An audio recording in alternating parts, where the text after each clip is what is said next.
Bonsoir à tous et bienvenue dans ce bref tour de l'actualité. Le carton rouge ce mardi nous conduira à 19h30 dans la commune de Yopougon où règne un désordre considérable, des bouchons et des lanternes interminables occasionnées chaque jour par les compagnies de transport en commun. Elles occupent la voie publique de façon illégale, provoquant des embouteillages de longues heures. Au quartier Andokwa, en passant dans les environs du CHU, les usagers circulent que difficilement. Ils sont confrontés aux entrées et sorties des autocars qui font la loi sur les différentes voies express. La colère de la rédaction à 19h30. Et toujours à Yopougon, le tronçon magasin Terminus 47, l'une des voies d'accès au quartier Sikoji, est méconnaissable. Les usagers de cette voie éprouvent d'énormes difficultés occasionnées par les nids de poules et les eaux stagnantes. Les riverains, eux, sont exposés aux maladies causées par les eaux usées des canalisations. Le constat de la rédaction dans l'édition de ce soir. Et puis, dans le reste de l'actualité nationale, le samedi 22 juin dernier, l'Association des femmes de valeur en Pagne de Côte d'Ivoire a organisé une cérémonie en vue de l'avancée de l'association qui compte à ce jour près de 400 femmes. Les membres de cette association ont bénéficié, vous le verrez, de plusieurs accompagnements en vue de pouvoir faciliter leur autonomisation financière. C'est ce que nous dit Abdulaziz Guira, mais aussi Assitan Diarra. Ces femmes sont les membres de l'Association des femmes de valeur pour le pain de Côte d'Ivoire, FEBPASI.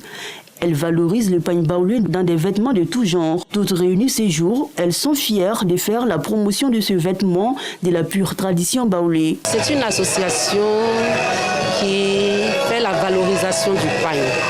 Mais en plus de la valorisation du pain, nous militons aussi pour l'autonomisation de nos membres qui sont essentiellement des femmes. Le pain, ça reflète l'identité africaine.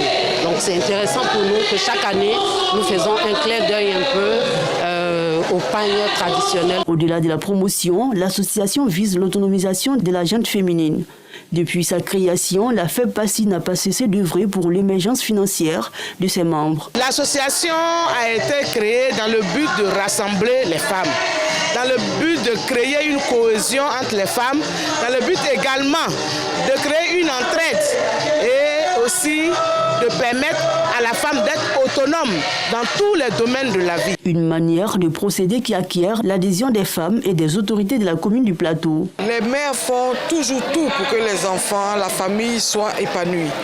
Et donc ce réseau-là va, d'ici quelque temps, ouvrir les portes pour permettre aux femmes de réaliser leurs rêves. Ces membres de la FEBPASI sont guidés par un slogan « Seul, je suis vulnérable, ensemble, nous sommes plus fortes ». Ces quelques mots qui définissent au mieux la vision que s'est assignée la FEBPASI. Rendons-nous à présent à Yamoussoukro, dans le centre de la Côte d'Ivoire, où les acteurs de la transformation locale du cajou ont désormais un incubateur pour améliorer la qualité de leurs différents produits. Ce sont notamment des dérivés de l'amande et de la pomme de l'anacarde. L'outil de formation de ces travailleurs de petites et moyennes entreprises a été inauguré ce samedi au Centre de l'innovation et de technologie de l'anacarde du Conseil du coton et de l'anacarde à Yamoussoukro. C'est ce que nous montrerons Abdulaziz Guira et Assitan Diarra ce soir.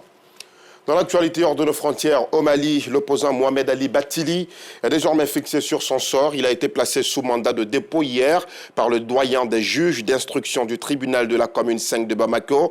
Il a été transféré aujourd'hui de la maison centrale d'arrêt de Bamako à la prison de Dioïla. C'est à 160 km de la capitale malienne. Mohamed Ali Bathily, souvenez-vous, faisait partie des 11 dirigeants d'opposition, membres de la déclaration du 31 mars qui actait la fin de la transition et invitait les autorités maliennes à organiser les élections. Ils ont tous été arrêtés le 20 juin dernier lors d'une réunion politique au domicile de l'un d'entre eux. Et pour le cas de Mohamed Ali Bathily, il a été placé en garde à vue depuis le 5 juillet. Pour rappel, il a été plusieurs fois ministre de la Justice du Mali. Un peu plus loin du Mali, en France, après l'échec au deuxième tour des législatives du Rassemblement national, les choses ne se présentent pas toujours bien pour Marine Le Pen. Le parquet de Paris a confirmé aujourd'hui qu'une enquête était en cours visant sa campagne présidentielle de 2022. Des soupçons de financement illégal ont été relevés. Selon la chaîne BFM, les investigations ont été lancées à la suite d'un signalement de la Commission nationale des comptes de campagne et des financements politiques. C'est la fin de ce flash. L'information revient à 19h30. À tout de suite.